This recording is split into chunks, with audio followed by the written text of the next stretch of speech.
Şu güzel ülkemizin bereketli topraklarına bakar mısınız? Şu manzaraya bakar mısınız? Şu dağlara, taşlara. Ağaçlar çiçeklere durmuş. Her taraf çiçekler açmış. Böyle güzelim, bereketler fışkırmış. Bu topraklarımız çok bereketli. Allah'a hamdolsun. Ama biz millet olarak miras edileriz.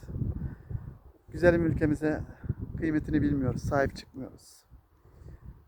Hak ettiği değeri verip de üretim, teknik bir geliştirici özelliğimiz yok maalesef. Bunlar da içimizi acıtan durum. Şu berekete bakar mısınız? Her taraf böyle çiçekler açmış. Ah güzelim ülkem ah.